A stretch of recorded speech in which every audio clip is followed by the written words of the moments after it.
حضرت عبد الرحمن بن عوف رضی اللہ تعالیٰ ان 10 خوش نصیب اصحاب رسول میں سے ہیں جنہیں دنیا میں ہی جنت کی بشارت دی گئی۔ جب مدینہ طیبہ مسلمانوں نے ہجرت کی تو حضرت عبد الرحمن بن عوف بھی مدینہ تشریف لائے اور حضور نے مواقات کے حوالے سے انصار اور مہاجرین کو آپس میں جوڑ دیا۔ اخوت کا جو ایک پیغام ہے اور جو مثال قائم کی کہ ایک مہاجر اور ایک انصار کو آپس میں، کیونکہ یہ ہجرت کر کے آئے، انصار مدینے میں تھے، تو حضرت عبد الرحمن بن عوف جس انصاری صحابی کے ساتھ ملے ان کے پاس 2 باغ تھے اور ان کی 2 بیویاں تھیں۔ وہ کہنے لگے کہ میرا ایک باغ آپ لے لیں، میری 2 بیویاں ہیں، ایک کو میں طلاق دے دیتا ہوں، بعد میں آپ ان سے نکاح کر لیں تاکہ آپ کا گھر بھی بس جائے اور آپ صاحب مال بھی ہوں۔ حضرت عبد الرحمن بن عوف فرمانے لگے کہ اللہ تمہارے مال میں بھی برکت دے، تمہاری آل میں بھی برکت دے، مجھے تم سے کچھ نہیں چاہیے، بس مجھے بازار کا رستہ دکھا دو۔ انہوں نے انہیں مدینہ شریف کے بازار کا بتایا، وہاں کے طور طریقے بتائے۔ آپ چلے گئے بازار، جو تھوڑی بہت جمع پونجی تھی اس سے آپ نے وہاں پہ کام شروع کیا۔ شام کو جب لوٹے تو تھوڑا سا پنیر اور تھوڑا گھی نفع میں کما کے لائے، اور روز یہ معمول تھا۔ تجارت شروع کی، آہستہ آہستہ برکت ہونا شروع ہو گئی۔ کچھ دنوں کے بعد ماشاء اللہ ان کے مال میں اتنی برکت ہوئی کہ وہ مدینہ شریف کے اغنیاء میں سے ہو گئے، غنی ہو گئے۔ ایک دن میرے حضور نے فرمایا، ابن عوف آپ تو مدینہ کے اغنیاء میں سے ہیں، اپنے مال کو خرچ کرو تاکہ پل صراط پر تمہارے قدم جمے رہیں، اپنے مال کو اللہ کی راہ میں خرچ کرو۔ حضرت عبد الرحمن بن عوف کہنے لگے، یا رسول اللہ کتنا مال خرچ کروں؟ حضور نے فرمایا کہ سارا مال اللہ کی راہ میں خرچ کرو۔ حضرت عبد الرحمن بن عوف کہنے لگے، یا رسول اللہ سارے کا سارا؟ فرمایا ہاں، سارے کا سارا۔ حضرت عبد الرحمن بن عوف اٹھے اور دیوانہ وار چل پڑے سارے کا سارا مال راہ خدا میں خرچ کرنے کے لیے۔ اب دیکھیے، جیسے ہی وہ اٹھے اور چلے، یہ عشق کا بھی تو امتحان تھا۔ میرے حضور نے ان کے عشق کا بھی امتحان لیا کہ کہیں مال کماتے کماتے مال کی محبت تو غالب نہیں آ گئی، اللہ اور اس کے رسول کی محبت پہ کہیں مال کی محبت تو غالب نہیں آ گئی۔ جب دیکھا کہ عبد الرحمن بن عوف دیوانہ وار دوڑے ہوئے جا رہے ہیں کہ جا کے سارا مال خرچ کرے، اتنے میں جبریل امین آئے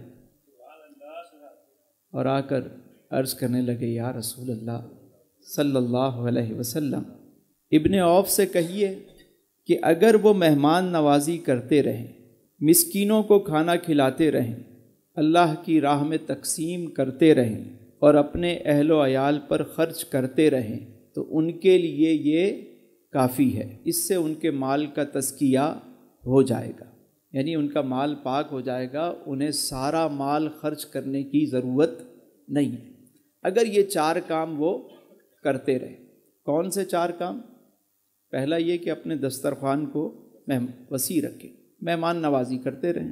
دوسری بات فرمائی کہ مسکینوں کو کھانا کھلاتے رہیں، اور تیسری بات کیا فرمائی کہ اللہ کی راہ میں جو سوال کرے اسے عطا کریں اور اپنے اہل و عیال پر خرچ کریں۔ حضرت عبد الرحمن بن عوف نے یہ ساری باتیں اپنے پلے باندھ لی اور جود و سخا کا بازار گرم کر دیا، ہر وقت اللہ کی راہ میں بس بانٹتے رہتے۔ ایک مرتبہ آپ کے 500 جانوروں پر مشتمل ایک قافلہ مال لے کر مدینہ طیبہ پہنچا۔ 500 اونٹوں پر 500 سواریاں تھیں، ان پہ مال لدا ہوا تھا۔ حضرت عبد الرحمن بن عوف جود و سخا کا بازار گرم کیے ہوئے تھے، جیسے ہی وہ کارواں مدینہ طیبہ پہنچا آپ نے وہ سارا کا سارا مال غربا میں صدقہ کر دیا، اللہ کی راہ میں بانٹ دی۔ ایک مرتبہ آپ نے اپنی زمین بیچی، 40,000 اشرفیاں آپ کو ملی، وہ تمام کی تمام اشرفیاں آپ نے امہات المومنین میں تقسیم کر دی۔ کبھی یہاں بانٹتے، کبھی وہاں بانٹتے، کوئی غزوہ، کوئی جنگ کا موقع ہوتا، سب سے زیادہ مال لے کر آتے، سخاوت بانٹتے رہے، اتنا بانٹا، ساری زندگی تقسیم کرتے رہے، مگر جب آپ کا وصال ہوا تو اس وقت اتنا مال پھر بھی موجود تھا کہ وہ سونے کی اینٹ تھی، سونے کی اینٹیں تھیں، جسے کاٹ کاٹ کے وہ رسا میں تقسیم کیا گیا مال۔ یعنی مال میں اتنی برکت ہوئی، ساری زندگی بانٹتے رہے پھر بھی مال کم نہ ہوا۔ اس سے چند ایک باتیں ہمیں پتہ چلتی ہیں۔ ایک تو یہ کہ حضرت عبد الرحمن بن عوف جب مدینے آئے تو خالی ہاتھ تھے، مگر آپ نے کسی کے آگے اپنا ہاتھ نہیں پھیلایا، جو کچھ جمع پونجی تھی اس سے اپنا کاروبار شروع کیا۔ اور یہ بھی پتہ چلا کہ مال کمانا کوئی بری بات نہیں، دولت کا ہونا کوئی بری بات نہیں۔ جیسے ہمارے یہاں بہت سارے لوگ سمجھتے ہیں کہ پیسے والوں سے وہ کہتے ہیں کہ یہ سارے دنیا دار ہیں، یا وہ سمجھتے ہیں کہ دولت کمانی نہیں چاہیے۔ دولت کمانے میں کوئی حرج نہیں، بس ایک فلسفہ ہے، اس کو جو سمجھ لے وہ کامیاب ہے۔ دولت حاصل ضرور کریں مگر دولت کو دل میں جگہ نہ دیں۔ دولت آ رہی ہے، آنے دیں، تقسیم کرتے رہیں، راہ خدا میں بھی خرچ کریں، اہل و عیال پہ بھی خرچ کریں، اللہ نے نعمتیں دی ہیں تو اس کا اظہار بھی کریں، لیکن اسراف نہ کریں۔ حضرت عبد الرحمن بن عوف ساری زندگی آپ نے سادگی اختیار کی، باوجود اتنے مالدار ہونے کے، لیکن ہمیشہ سادگی میں رہتے، اور کبھی آپ نے کوئی تکبر نہیں کیا، غرور نہیں کیا کسی بات۔ اب ایک چیز کو سمجھنا بڑا ضروری ہے کہ مال کو دل میں جگہ نہ دے۔ مال اگر ہاتھ سے نکل جائے نا، بندہ غریب ہو جاتا ہے، یہی مال اگر دل سے نکل جائے تو بندہ ولی ہو جاتا ہے۔ دل میں جگہ نہیں ہے مال، یہ دل جس نے دیا ہے وہ کیا خوب کہتے ہیں کہ ہتھ کارول تے دل یارول۔ ہاتھ کاروبار میں ہو لیکن دل وہیں ہو۔ اگر اس دل میں دنیا کی محبت ڈالیں گے تو پھر یہ دولت آپ کو کھا جائے گی۔ حضرت عبد الرحمن بن عوف رضی اللہ تعالیٰ عنہ، آپ سے جب کسی نے پوچھا وہ کون سا طریقہ ہے جس سے آپ کے کاروبار اتنا اچھا آپ بزنس کرتے ہیں، آپ کے مال میں اتنی برکت ہوتی ہے، وہ خوبیاں تو بتائیں ذرا۔ حضرت عبد الرحمن بن عوف نے 4 خوبیاں بتائیں۔ آپ فرماتے ہیں کم نفع کی بنیاد پہ چیز کو فروخت کر دیتے ہیں، یعنی زیادہ لالچ نہیں کرتے، مال آیا تھوڑا سا پروفٹ رکھا، مال کو بیچ دیا، زیادہ کی لالچ نہیں کرتے۔ مال خریدا، تھوڑا نفع ملا، اسے بیچ دی۔ دوسری بات فرمائی، ذخیرہ اندوزی نہیں کرتے تھے، مال کو ذخیرہ کر کے نہیں رکھتے تھے۔ یہ سمجھنے کی بات ہے کہ ذخیرہ اندوزی کیا ہے۔ ایک تو یہ ہے کہ آپ نے مال خریدا، ظاہر ہے کہ گندم کا سیزن ہے، فصل اچھی ہے، کراپ آ گئی ہے مارکیٹ میں، تو اس وقت اتنی ڈیمانڈ نہیں ہوتی، آپ نے لے کے گودام میں رکھ لی، لیکن جیسے ہی مارکیٹ میں ڈیمانڈ آئی آپ نے مال کو بیچ دیا۔ اچھا، بعض لوگ اس وقت بھی مال نہیں بیچتے، وہ مال کو ذخیرہ کر کے رکھتے ہیں، اور یہ مصنوعی قلت پیدا کرتے ہیں مارکیٹ کے اندر، ایک بحران پیدا کرتے ہیں۔ مال گوداموں میں پڑا ہوتا ہے، کہتے ہیں ہے نہیں، تاکہ اور ریٹ بڑھیں اور ریٹ بڑھیں۔ اس طرح کی قلت پیدا کرنا، جو اشیاء ضروری ہیں ایسی ذخیرہ اندوزی حرام ہے، بلکہ اب تو مافیاز ہیں، اور وہ لوگ بھی ہیں اس میں کہ جن کی اپنی مونوپولی بنی ہوئی ہے، گروپس ہیں، وہ ایکا کر لیتے ہیں، بیٹھ جاتے ہیں کہ نہیں اس ریٹ پہ ہم بیچیں گے، اس سے کم میں ہم نہیں بیچیں گے، جبکہ دین ہمیں کیا سکھاتا ہے۔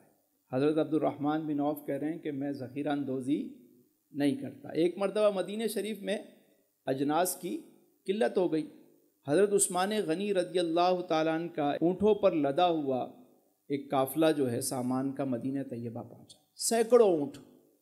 آپ حضرت عثمان غنی بھی بہت بڑے کاروباری بزنس مین تھے، تجارت فرماتے تھے۔ تو جیسے ہی وہ قافلہ پہنچا تو مدینہ شریف کے تمام جو تاجر تھے وہ جمع ہو گئے۔ انہوں نے کہا عثمان 1% نفع لے لو، مال ہمیں بیچ دو۔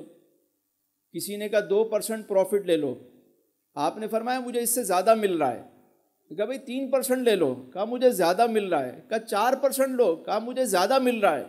تو سارے تاجر ایک دوسرے کو دیکھنے لگے، کہنے لگے عثمان مدینے کے سارے تاجر تو یہاں پر موجود ہیں، وہ کون ہے جو تمہیں اس سے زیادہ دے رہا ہے؟ حضرت عثمان غنی نے فرمایا وہ میرا اللہ ہے۔ ایک تو ویسے ہی مال کی قلت ہے، بحران ہے، میں تمہیں بیچوں گا، تم اور مہنگا کر کے بیچو گے تو خلق خدا پر کتنا بوجھ پڑے گا۔ میں تم سب کے سامنے یہ اعلان کرتا ہوں کہ یہ سارے کا سارا مال راہ خدا میں صدقہ کرتا ہوں۔ بانٹ دیا، آپ نہیں بیچا۔ ہمارے یہاں بزنس مین کیا کرتے ہیں کہ چند تھیلے جو ہے نا راشن کے وہ تو بانٹ دیتے ہیں کہ ہم نے بڑی خیرات کی، کچھ لنگر خانے کھول دیے، لیکن ادھر جو ہے وہ جو طریقہ دین نے سکھایا کہ ذخیرہ اندوزی نہ کرو، مصنوعی بحران پیدا نہ کرو، مگر ہم وہ سارے کرتے ہیں۔ نام کے ساتھ حاجی بھی ہوگا، نمازی بھی ہوگا، سب کچھ لگے گا۔ مال کی محبت اتنی زیادہ ہے۔ بعض ایسے میں نے بزنس مین دیکھے ہیں ڈالر کے ریٹ اوپر جائیں ہنس رہے ہوتے ہیں، او فون کرو تو کیا ان کی بانچیں کھلی ہوئی ہوتی، اور جہاں ریٹ نیچے آئے صاحب کا موڈ خراب، ان کا بندہ کہے صاحب سے بات نہیں کریں آج موڈ صحیح نہیں۔ میں نے کہا کیوں موڈ کیوں نہیں صحیح ہے آج؟ میں نے پتہ نہیں، صبح سے صاحب بڑے ڈسٹرب ہیں، پتہ چلا ڈالر کے نیچ اس دن نیچے آئے ہوئے تھے۔ اتنا مال کا درد۔ الذی جمع مالا وعددا یحسب ان مالہ اخلد۔ قرآن کریم میں اللہ نے کیا فرمایا؟ الذی جمع مالا وعددا، ہر وقت مال کو گنتے رہنا، ہر وقت مال کو، مال کی فکر۔ وہ سمجھتے ہیں کہ یہ مال ہمیشہ ان کے پاس رہے گا، سدا ان کے پاس رہے گا۔ واحد وہ شخص ہے انتقال کرنے والا جس کا وراثت کے اندر کوئی حصہ نہیں ہوتا۔ جس نے ساری زندگی کمایا اس کا وراثت میں کوئی حصہ ہی نہیں ہے، سب مال تقسیم ہو جاتا ہے۔ تو مال کی محبت دل کے اندر نہیں ہونی چاہیے۔ آپ نے کیا فرمایا کہ دوسری میری کامیابی کی وجہ یہ ہے کہ میں مال کی ذخیرہ اندوزی نہیں کرتا۔ تیسری بات فرمائی بڑی زبردست، یہ سیکھنے کی باتیں جو بزنس کرنا چاہتے ہیں لوگ آج کل تو گوروں کی بڑی مثالیں دیتے ہیں، انٹرپرینور کے حوالے سے تو فلاں کے حوالے سے تو جناب لیڈرشپ پڑھائی جاتی ہے، تو بزنس پڑھایا جاتا ہے، تو فلاں پڑھایا جاتا ہے۔ ارے یہ سنو، یہ وہ طریقہ ہے جو اللہ کے رسول نے اپنے صحابہ کو سکھایا اور صحابہ نے ہمیں بتایا، اور پھر تربیت بھی تو کس کی تھی؟ ہائے ہائے۔ تیسری بات جو فرمایا میں نقد مال خریدتا ہوں اور نقد بیچتا ہوں، یعنی کیش پہ مال لیتا ہوں اور کیش پہ بیچتا ہوں۔ ہمارے ملک کا جو سب سے بڑا اس وقت مسئلہ ہے وہ کیا ہے؟ حکمرانوں نے بھی ادھار لیا ہوا ہے، نیچے وہ ظاہر اوپر والوں سے سیکھتے ہیں، انہوں نے قرضے لے لے کر نیا کو پورا اپنی طرف سے تو پوری کوشش کی، لیکن یہ قدرت ہے کہ چل رہا ہے ابھی تک سسٹم۔ باقی جتنے کاروباری حضرات ہیں وہ بھی ہے، بلکہ اب تو مارکیٹ کا یہ حال ہے کہ بیچارہ چھوٹا غریب کارخانے دار جو گھر میں کوئی چھوٹا موٹا کام کر کے مارکیٹ میں مال لے کر جاتا ہے اور بیچنے جاتا ہے، 30 دن اور 60 دن کا اس کو چیک دے دیتے ہیں، اور اس کے بعد جب وہ پہنچتا ہے وہ کہتے ہیں ابھی نہیں ہے، ابھی بعد میں آنا۔ اور کچھ ایسے لوگ بھی آ گئے ہیں مارکیٹ میں، وہ کہتے ہیں یہ پرچی ہمیں دے دو، ہم تمہیں پیسے دے دیتے ہیں لیکن اتنے پیسے کاٹ کے دیں گے، یعنی اگر 60,000 کا چیک ہے تو 50,000 میں لے جاؤ، ہم تمہیں ابھی پیسے دیتے ہیں۔ وہ غریب آدمی کے وہی 5-10 ہزار تو اس کا نفع تھا، وہ تم نے مار لیا، ادھر وہ ادھار پہ لے رہا ہے، پورا سسٹم اس سے ڈسٹرب ہو رہا ہے اور کوئی اس کے بارے میں بات ہی نہیں کر رہا۔ حضرت عبد الرحمن بن عوف کو پڑھیں، آپ فرماتے ہیں کہ میں کیش پہ مال خریدتا ہوں اور یہ کامیابی کا اصول ہے۔ آخری بات آپ نے فرمائی اور یہ بڑی اہم بات ہے، آپ نے فرمایا میں اپنے مال کا عیب بتا کر بیچتا ہوں۔ مال کا لو بھائی، یہاں تو تعریفیں ہی ختم نہیں ہوتی۔ مطلب ہم نے تو داغ اچھے ہوتے ہیں، وہ بیچارہ لگا رہا اس نے داغ کہاں سے پوری بوتل خالی ہو گئی، داغ نہیں گیا، مگر تعریفیں اتنی ہو گئیں۔ تو ہمارے یہاں تو جھوٹ پہ کاروبار چلتا ہے، اور حضرت عبد الرحمن بن عوف کیا فرما رہے ہیں کہ میں اپنے مال کا۔ تو یہ 4 باتیں حضرت عبد الرحمن بن عوف رضی اللہ تعالیٰ عنہ نے بتائیں، اور یہی دین اسلام کے وہ زرعی اصول ہیں کہ جس پر آج بھی کوئی عمل کرے تو کامیابی اس کے قدم چومے۔ میرا رب آپ سب کو آسانیاں عطا فرمائے اور آسانیاں تقسیم کرنے کا شرف عطا فرمائے۔